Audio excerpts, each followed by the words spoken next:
귀한 시간, 귀한 말씀을 통하여서 하나님이 큰 구원을 베푸사라는 제목으로 하나님의 귀한 말씀을 함께 나누고자 합니다. 때때로 우리가 잘 알고 있다고 여겨지는 신앙의 이러저러한 상식과 정보들은 종종 신앙 공동체의 입장과 신학의 방향에 따라 각기 상이한 모습을 나타내곤 합니다. 그래서 기록된 성경 외에 누군가가 자신이 알고 있는 바가 진리인 양 표명하며 고집하는 것은 매우 위험하고 심히 미성숙한 태도라고 할 수가 있겠는데요. 대표적으로 방언이나 초자연적인 현상의 체험 유무가 진정한 신앙생활의 유무를 결정하는 것처럼 치부하거나 각기 자신만의 이러저러한 신앙의 외적 유형과 일정한 성경의 해석만이 진리인 양 고집하며 겁박하는 것은 매우 건전하지 못한 신앙인의 모습이다 할 수 있습니다. 사람은 각자마다 다르게 태어나서 다르게 살아갑니다. 이전에 저희 교회에 찾아오셔서 말씀으로 섬겨주신 장로의 신학대학원의 박상진 교수님의 설교 중 한 예화가 기억이 나는데요. 본인은 일란성 쌍둥이로 태어났다고 했습니다. 그런데 기도할 때 자신은 오른손이 위로 가고 자신의 동생은 왼손이 위로 가더라, 그런 얘기를 하셨습니다. 같은 날 동시에 같은 배에서 태어난 일란성 쌍둥이도 기도할 때의 모습이 서로 다릅니다. 그리고 본인은 신학자로 살아가고 자신의 동생은 의사로 살아가고 있다고 했습니다. 신학이라는 학문은 학문적 성향을 좀 들여다보면 철학을 기조로 하고 있기 때문에 극도의 문과 성향이라고 할 수 있습니다. 이에 반면에 의사는 그 학문적 성향상 극도의 이과 성향의 학문적 영향이라고 할 수가 있습니다. 같은 배에서 동시에 태어난 일란성 쌍둥이도 한쪽은 문과 성향을 가질 수 있고 한쪽은 이과 성향을 가질 수 있습니다. 이렇게 쌍둥이도 다릅니다. 그러니 다르게 태어나 다르게 살아간다고 해서 틀렸다고는 할 수 없는 것입니다. 아멘입니까? 신앙생활은 이렇게도 각기 다른 사람들이 모여 감당하는 것이기 때문에 당연히 다른 양상을 보일 수밖에 없습니다. 성격이 불같은 사람은 뜨겁게 찬양하며 부르짖고 기도하는 모습으로 주님을 섬기고 신앙할 것입니다. 그러나 성격이 내성적인 사람은 잠잠히 주님을 조용히 섬길 수도 있습니다. 이 둘은 다른 것이지 틀린 것은 아닙니다. 아멘입니다. 우리는 기록된 성경을 부인하고 우리를 구원하신 예수 그리스도를 부인하는 혹은 배교하는 것과 같은 비진리의 영역의 것이 아니라고 한다면 우리는 서로의 다름을 존중해야 합니다. 자신만 옳다하고 자신만 맞다고 주장할 수는 없는 것입니다.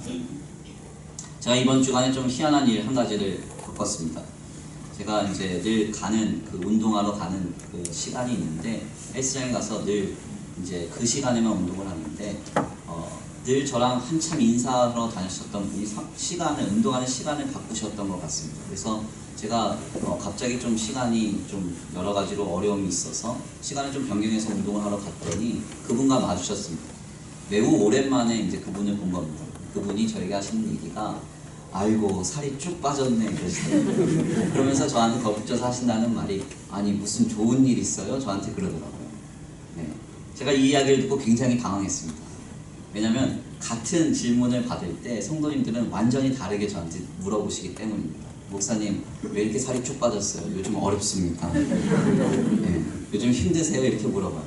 그런데 이분은 참 희한한 게 살이 쭉 빠졌는데 좋은 일이 있느냐 이렇게 물어보시더라고요.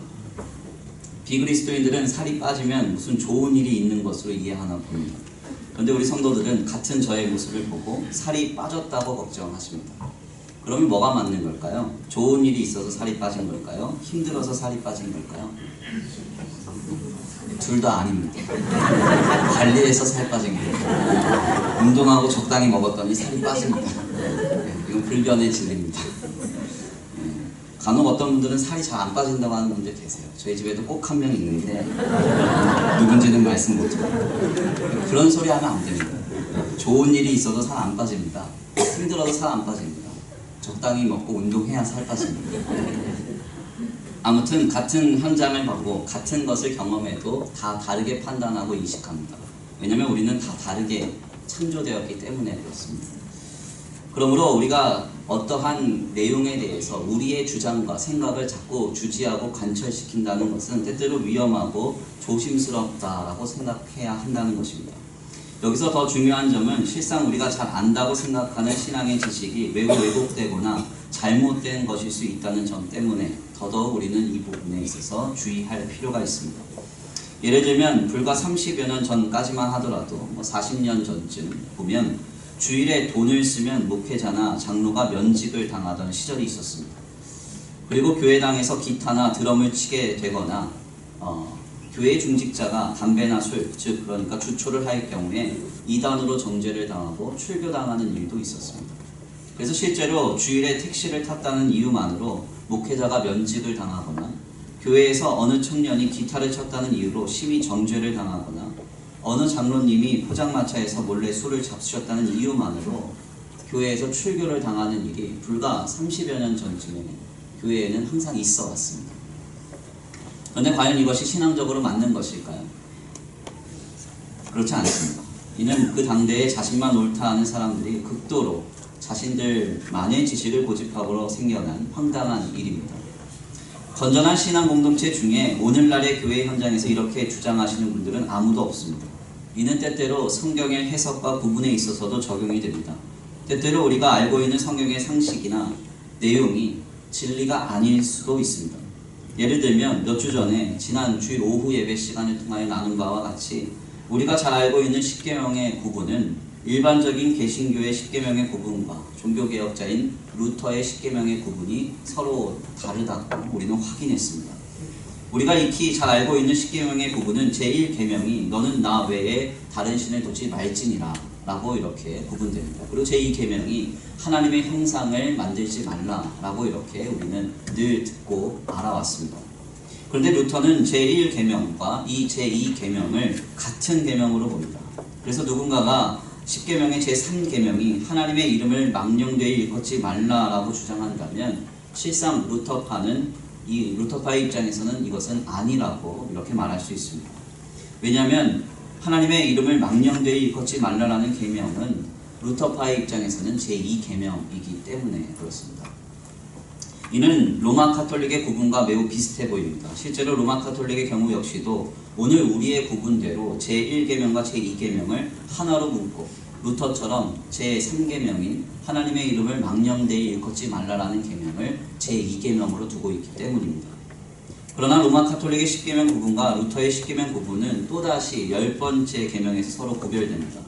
로마 카톨릭의 10번째 계명은 남의 아내를 탐내지 말라라고 이렇게 구분된 반면에 루터의 경우에는 이웃의 모든 소유를 탐내지 말라라고 구분하고 있기 때문입니다. 그러니까 오늘 우리의 십계명의 구분과 루터파의 구분과 그리고 로마 카톨릭의 십계명 구분이 다 다릅니다. 여기까지의 말씀을 들으시면서 어떤 분들은 목사님 왜 아침부터 머리 아프게 복잡한 이야기를 하세요? 이렇게 말씀하실 수도 있습니다. 제가 무슨 말씀을 드리려고 이렇게 길게 설명했는가 하냐면 매우 분명하게도 지금 우리가 믿고 알고 있는 바가 전부가 아닐 수 있다는 사실을 알려드리고자 합니다. 내가 아는 신앙의 상식과 지식만이 진리가 아닙니다. 아멘입니까? 그러므로 우리는 우리의 것만을 고집할 이유도 없고 더 나아가 그것만을 관철시키려는 미성숙한 태도를 가질 필요도 없습니다. 그러므로 주님 안에서 우리는 늘 겸손히 머리를 숙이고 하나님 안에서 아름답게 늘 포용하고 용서하면서 긍휼과 자비의 마음을 가지고 오늘 우리의 신앙의 삶을 감당해야 하는 것입니다. 그런데 우리가 이러한 십계명의 구분에서 우리가 눈여겨볼 만한 점은 바로 유대교의 구분입니다.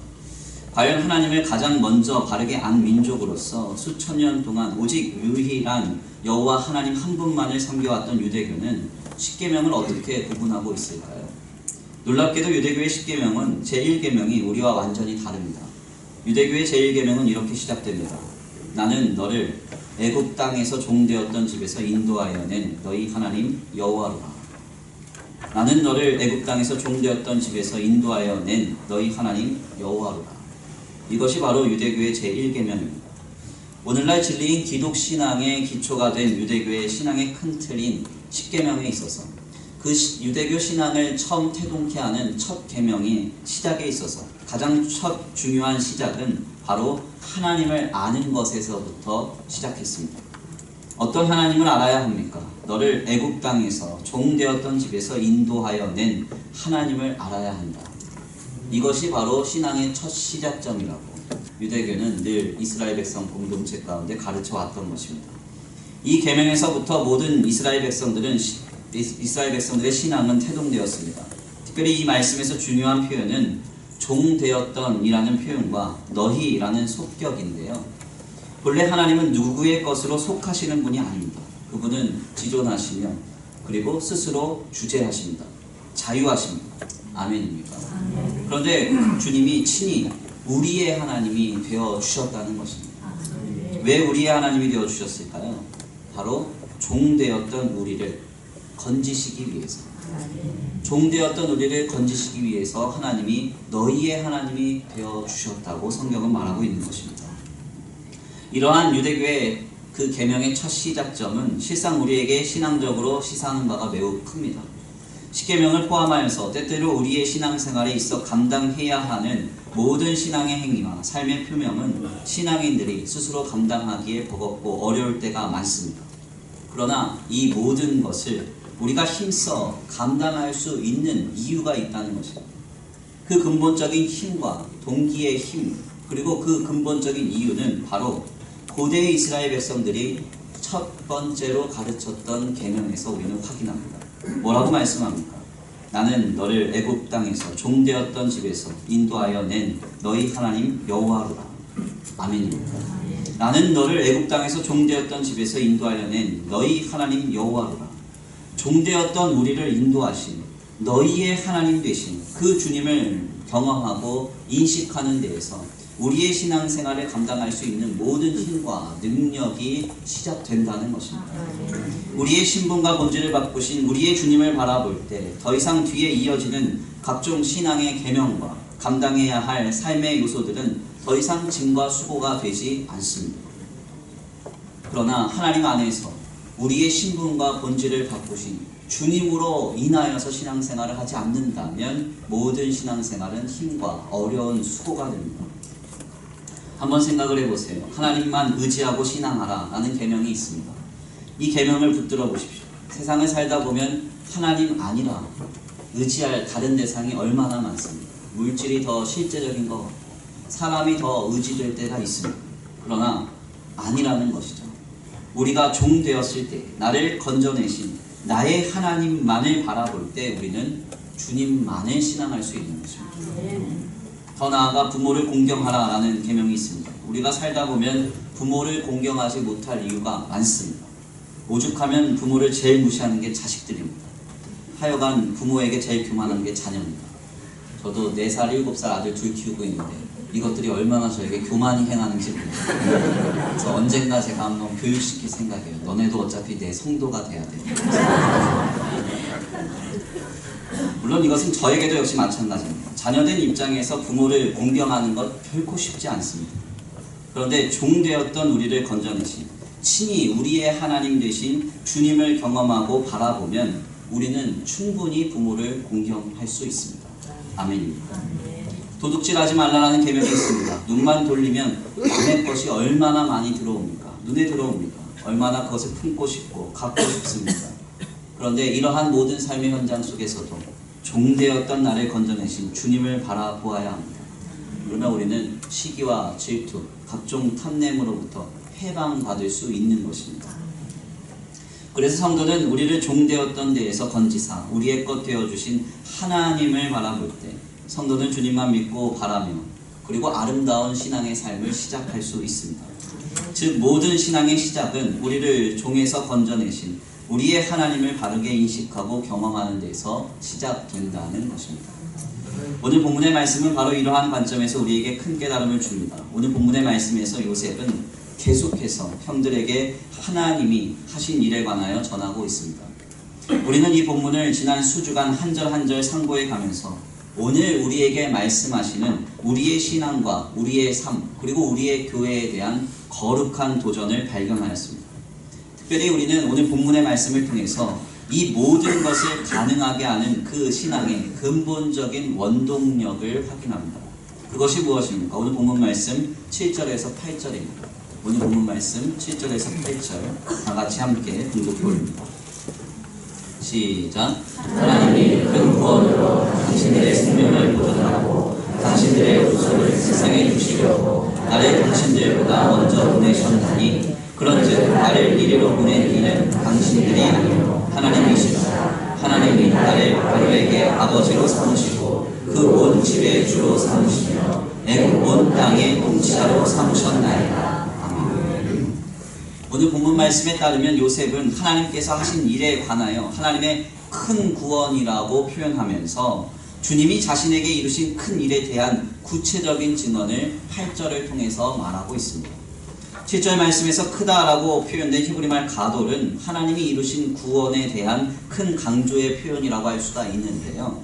여기서 중요한 점은 요셉이 이토록 강조한 하나님의 큰 구원에 대하여 8절 말씀을 통해 자신의 삶을 바꾸신 역사를 구체적으로 역설하고 있다는 점입니다. 하나님은 요셉의 삶을 어떻게 바꾸셨을까요? 오늘 본문 말씀 8절에 따르면 하나님은 하나님의 큰 구원 안에서 요셉을 바로의 아버지로 삼으셨습니다. 그리고 더 나아가 바로의 온 집에 그를 주로 삼으셨다, 주인으로 삼으셨다 말합니다. 더 나아가 애굽 땅의 통치자로 삼으셨다라고 말하고 있습니다. 이는 너무나 놀라운 일이 아닐 수 없습니다. 요셉이 처음 애굽 땅에 당도했을 때에는 성인도 되지 않은 어린 나이에 노예에 불과했습니다. 그러다 인생이 꼬이고 꼬여서 노예보다 못한 죄수가 되었습니다. 그런데 주님이 이 모든 것을 바꾸사 주님은 요셉을 애굽 왕 바로의 아버지로, 바로의 집에 그를 주인으로, 애굽 온 땅의 통치자로 그를 삼으셨다는 것입니다. 애굽 땅의 노예가 한순간에 왕의 아버지, 왕의 주인, 왕의 통치자가 되었습니다. 바로 요셉은 이것이 하나님의 큰 구원 안에서 하나님이 자신에게 이루신 역사라고 말하고 있는 것입니다. 우리는 바로 여기에서 요셉이 그간 우리에게 보여준 매우 이상적인 용서와 사랑, 희생과 헌신의 결단, 그 거룩한 삶을 어떻게 그가 결단하고 감당할 수 있었는지를 확인하게 됩니다. 어떻게 이러한 신앙과 신앙의 삶을 그는 감당할 수 있었을까요? 바로 그의 신분과 본질을 바꾸신 하나님을 그가 경험했고 그가 인식했기 때문입니다. 이는 설교의 서두에 나눈 바와 같습니다. 나는 너를 애굽 땅에서 종되었던 집에서 인도하여 낸 너희 하나님 여호와로다. 아멘입니다. 종되었던 우리를 건지신 우리의 하나님을 만나고 경험할 때 우리는 그것이 십계명이든 용서이든 사랑이든 헌신이든 그 어떤 것이든 간에 아름다운 신앙생활을 감당할 수 있습니다. 요셉은 애굽의 노예에 불과했습니다. 그리고 죄수에 불과했습니다. 그러나 하나님께서 그를 건져주셨습니다. 인도해 주셨습니다. 하나님은 요셉의 하나님이 되어 주셨습니다. 그래서 그가 가는 곳마다 주님은 그를 형통케 하셨고 그를 도우셨고 그를 높이셨습니다.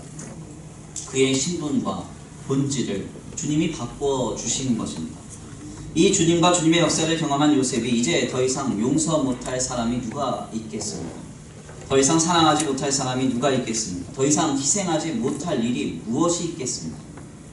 그에게 있어 자신을 팔아버린 형들은 품는 일들은 이제 더 이상 그에게는 짐이 되지 않았습니다. 5년 동안 지속된 흉년 속에서 부족함 없이 온 가족을 섬기는 일은 더 이상 그에게 수고가 되지 않았습니다. 왜냐하면 그의 신분과 그의 본질을 바꾸신 주님을, 그 요셉의 주님을 그가 경험했기 때문에 그렇습니다. 이는 요셉만의 이야기가 아닙니다. 하나님은 죄와 사망의 종이었던 우리를 인도하여 내사 그의 자녀로 삼으셨습니다. 종되었던 우리를 인도하여 주님이 오늘 우리의 하나님이 되어 주신 것입니다. 그래서 성경은 우리에게 분명하게 선포합니다. 우리가 아직 죄인 되었을 때 그리스도께서 우리를 위하여 죽으사 하나님께서 우리에 대한 자기의 사랑을 확증하셨느니라. 아멘입니다. 그로 인하여 성도는 모든 일에 우리를 사랑하시는 이로 말미암아 넉넉히 이기느니라. 우리를 사랑하시는 주님, 우리를 위해서 우리의 신분과 본질을 바꾸시기 위해서 모든 것 내어주시고 하나님의 큰 구원으로 우리를 부르신 그 주님을 인식하고 경험할 때 우리는 모든 것을 넉넉히 이기게 된다는 것입니다. 그래서 성경은 분명하게 우리에게 선포합니다. 너희는 택하신 족속이요 왕같은 제사장들이요 거룩한 나라요 그의 소유된 백성이니. 아멘입니다. 이제 우리가 어두움에 빛을 비추는 사람들로, 이 세상을 이기는 사람들로 이 땅에 세워졌다고 성경은 말하고 있습니다. 이 모든 내용은 미래형이 아닙니다. 예정형이 아닙니다. 이미 완료되었다고 선포하고 있습니다. 하나님이 이미 우리에게 예수 그리스도를 통하여 이루신 역사라고 성경은 말하고 있는 것입니다. 우리는 이제 주님으로 말미암아 노예의 신분에서 벗어나게 됩니다. 죄수의 신분에서 벗어나게 됩니다. 그리고 모든 것을 이기며 모든 것을 견디며 모든 것을 성취하는 변화된 신분과 본질로 살아가게 된 것입니다. 이렇게 우리가 죄와 사망에 종되었을 때 우리를 건져내사 우리의 하나님 되신 주님을 경험할 때 성도는 신앙생활을 넉넉히 감당하게 됩니다. 용서 못할 것이 없습니다. 두려울 것이 없습니다. 불안할 것이 없습니다.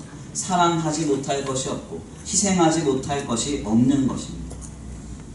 그렇다면 우리는 여기까지의 말씀을 나눌 때 우리 스스로에게 이런 질문과 도전을 할 필요가 있습니다. 그렇다면 왜 우리는 이토록 신앙으로 살아가기가 버거운 것일까? 왜 이렇게 때때로 주님이 보이신 그 십자가의 길이 내게는 수고로운 짐과 버거운 일로 느껴지는 것입니다. 왜 우리는 더 사랑하고 더 용서하며 더 희생하지 못하는 것입니다. 그 이유는 간단합니다. 다시 처음으로 돌아갈 필요가 있습니다.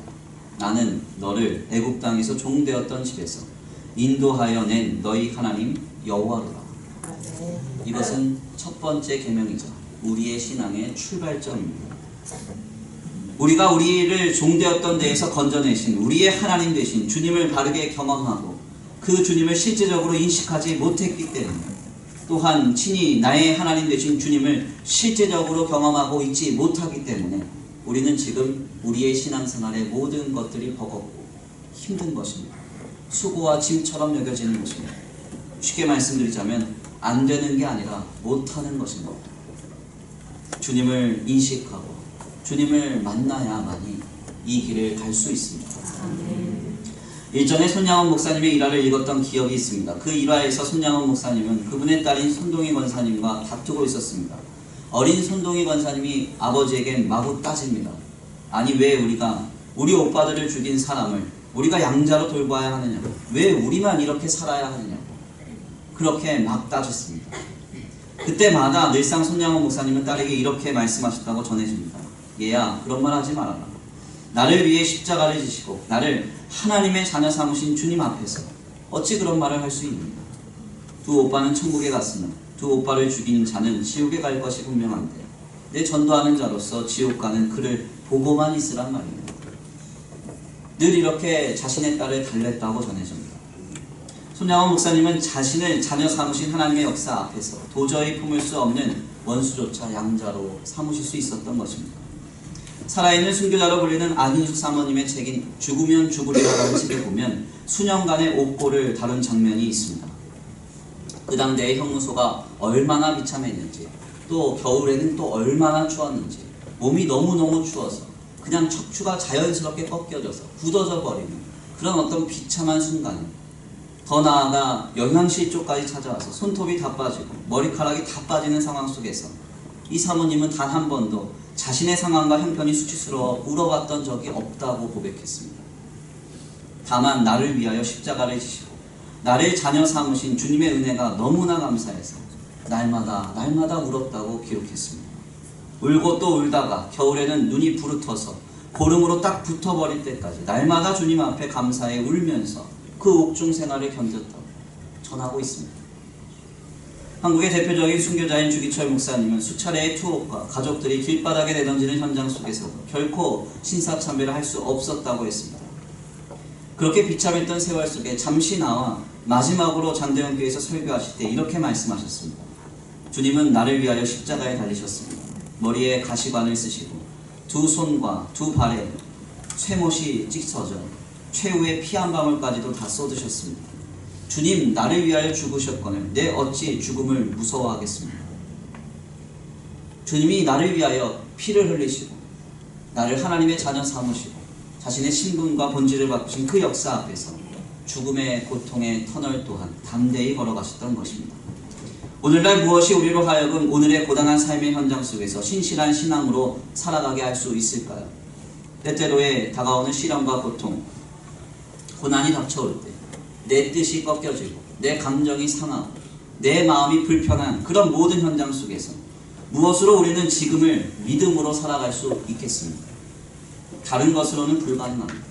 내 힘과 내 능력과 내 의지로 우리는 이 길을 가는 것이 아닙니다.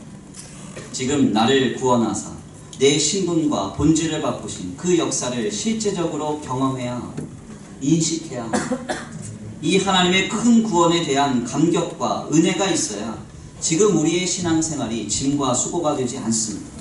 신앙생활을 고단하게 여기며 못한다고 하지 않습니다.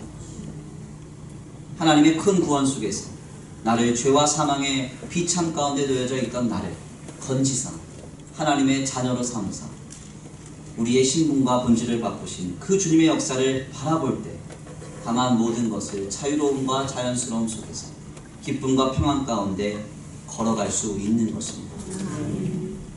저는 사실 이번에 청년대학부 장학금을 지급하면서 우리 아이들 모두에게 감사의 글을 받았습니다. 그래서 하나하나 다 읽어봤습니다. 읽다 보니까 교회 봉사에 대해서 굉장한 부담감 그리고 이제 어려움이 있었다는 내용을 잠깐 들었습니다. 그런데 이제 장학금 받고 난 표정을 보니까 해소되고 역시 뭐니 해도 머니가 최고면 안 되는데 이번에 아이들이 장학금을 받으면서요 하나님과 교회 그리고 성도들에게 감사의 글을 남겼습니다. 모든 장학생들의 글이 게시판과 홈페이지에 게시되었습니다.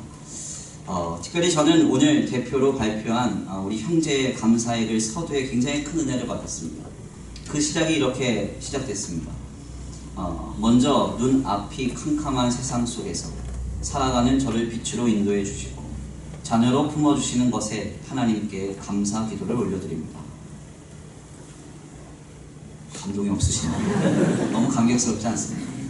눈앞이 캄캄한 세상 속에서 살아가는 저를 빛으로 인도해 주시고 자녀로 품어주시는 것에 하나님께 감사 기도를 올려드립니다. 이 글을 읽는데 제 마음이 막 뜨거워지는 걸 경험했습니다. 우리의 신앙생활은 바로 여기에서부터 시작되어야 합니다. 무엇인가 내게 유익이 있고 특혜가 있어서 신앙생활하는 건 아닙니다. 우리가 고단하게 어렵게 이 길을 가는 것은 주님이 갚아주시리라 믿고 가는 것 아닙니다. 캄캄한 세상 속에서 어둠과 같은 죄와 사망에 비참해서 우리를 건지사 하나님의 자녀요 하나님의 백성 삼아주신 그 놀라운 큰 구원의 은혜가 감사해서 이 길을 걸어가야 하는 것입니다. 오늘날 우리의 삶은 계속해서 우리의 환경과 조건, 우리의 상황으로 우리를 갈등케 합니다. 그리고 이는 신앙의 생활의 영역에까지 이르러서 이런저런 이유로 마땅히 감당해야 할 신앙생활의 모습도 어렵고 부담스럽게 여기게 합니다. 그러나 주님은 지금 우리에게 말씀하고 계십니다. 나는 너를 애굽 땅에서 종되었던 집에서 인도하여 낸 너희의 하나님 여호와라. 아멘입니다. 애굽의 노예를 바로의 아버지로 삼으시고 애굽의 죄수를 애굽의 통치자로 바꾸신 주님, 우리가 죄와 사망에 종되었을 때 왕같은 제사장이요 거룩한 족속이요 하나님의 자녀로 삼으시기까지 모든 것을 그 십자가에서 피 흘려 감당하신 그 주님, 그 주님이 나의 하나님 되셨다는 것, 그것을 바라보라고 주님 지금 말씀하고 계십니다. 오직 이 하나님이 베푸신 큰 구원을 경험해야 그 큰 구원 안에 있어야만 우리는 오늘 믿음으로 신앙으로 넉넉히 이기는 아름다운 삶을 살아가게 될 것입니다. 그 역사의 주인공 되시는 저와 우리 모든 성도들 되시기를 간절히 축원합니다. 오늘 귀한 말씀을 정리하겠습니다. 우리는 오늘 귀한 말씀을 통해서 지난 수주간 요셉이 보여준 아름다운 화해와 겸손한 섬김이 무엇으로 기인한 것인지, 어디에서부터 이렇게 바르고 건전한 신앙이 감당될 수 있었던 것인지를 확인합니다.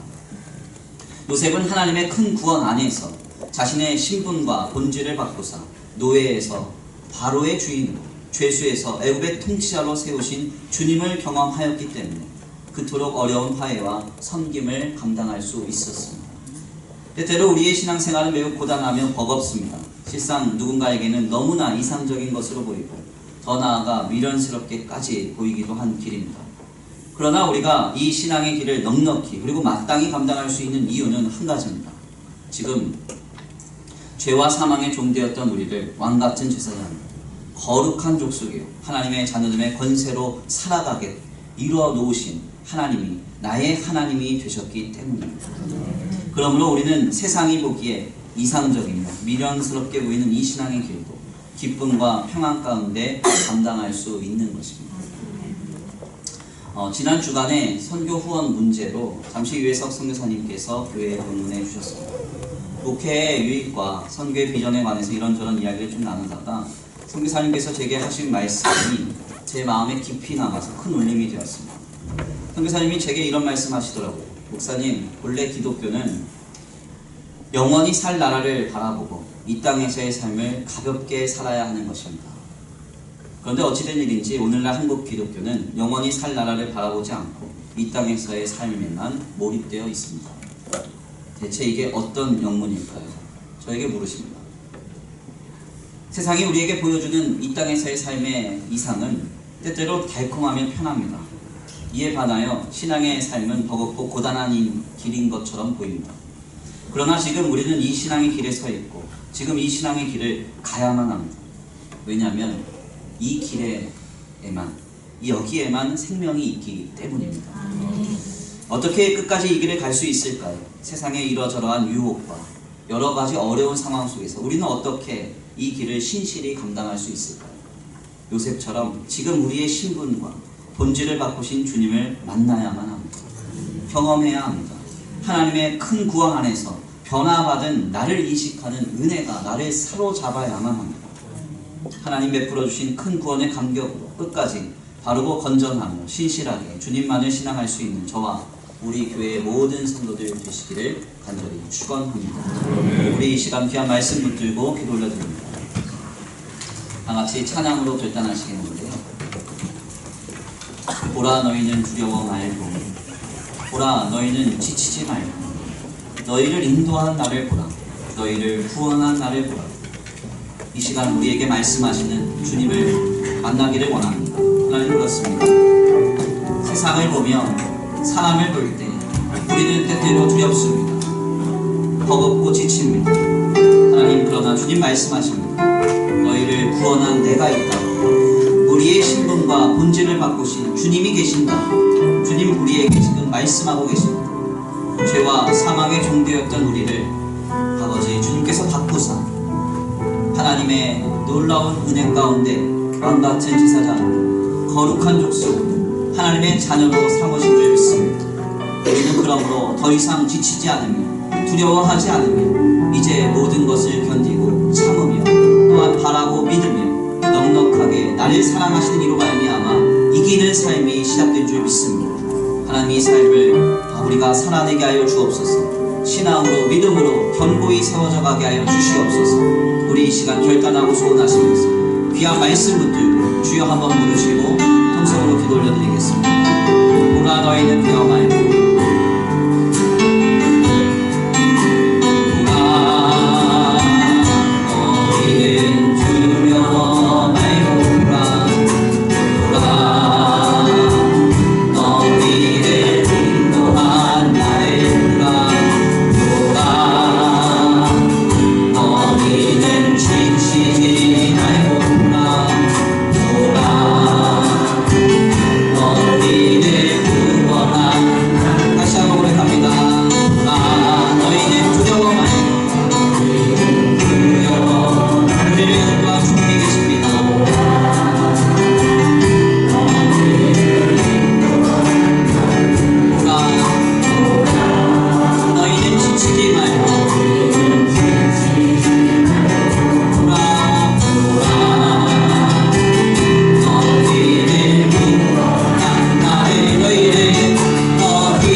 삶을 감당한다는 하나님, 우리를 구원하신 그 하나님의 역사에 아버지 우리가 은혜로 충만케 되어야, 그 감격이 있어야 이 길을 힘있게 감당할 수 있습니다. 하나님, 아버지 때때로 우리의 삶은 계속해서 우리를 갈등하게 하지만 그 속에서 우리를 구원하신 하나님을 보게 하여 주옵소서.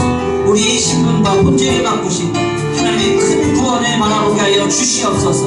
우리 이 시간 다같이 다시 한번 말씀으로 결단하시고 다시 한번 주님 앞에 소원하시면서 주여 한번 부르시고 다같이 동성으로 주여 한번 부르시기 올려드립니다. 주여 한번 기도합니다. 주여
하나님 감사합니다. 오늘 귀한 자리에 주님 앞에 나와 주의 말씀을 상고케 하시니 감사합니다.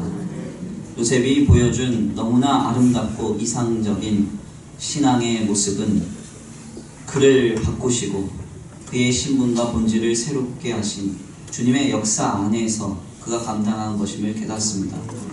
하나님이 이루신 큰 구원 안에 그 감격과 그 감동이 충만하여야 하나님 우리는 세상과 다른 길을 택하며 하나님이 기뻐하시는 신앙의 삶을 힘있게 감당할 수 있습니다. 하나님, 우리가 힘들고 어렵고 우리의 신앙생활이 버거울 때마다 나는 너를 애굽의 종되었던 집에서 인도하여는 너희 하나님 여호와라 말씀하신 이 주님의 말씀을 다시 한번 깊이 새기게 하시고 예수 그리스도를 통하여 우리의 모든 신분과 본질을 바꾸사 왕같은 제사장이요 거룩한 족속이요 그의 소유된 백성으로 하나님의 자녀됨의 권세를 가지고 이 땅을 살아가게 하신 그 주님의 구원을 바라보며 모든 것을 넉넉히 이기게 하여 주시옵소서. 오늘도 귀한 자리에 나와 주님 앞에 귀한 예물 올려드립니다. 하나님 이 예물이 쓰여지는 곳곳마다 주의 복음과 주의 나라를 위하여 쓰임받게 하시고 아버지 영혼이 살아나고 생명이 살아나는 데 쓰임받는 복된 예물 되게 하여 주시옵소서. 들어진 손길 위에 복의 복을 더하시고 하늘의 신령한 복과 땅의 기름진 복을 덧입혀 주셔서 세상과 사람에게 응용받지 아니하고 오직 하나님께로만 공급받는 놀라운 역사가 있게 하여 주시옵소서.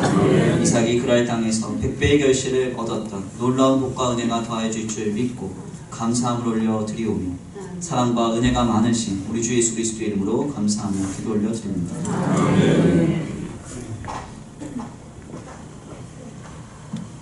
여호와는 내게 복을 주시고 너를 지키시기를 원하며 여호와는 그의 얼굴을 내게 비추사 은혜 베푸시기를 원하며 여호와는 그 얼굴을 내게로 향하여 주사 평강 주시기를 원하노라.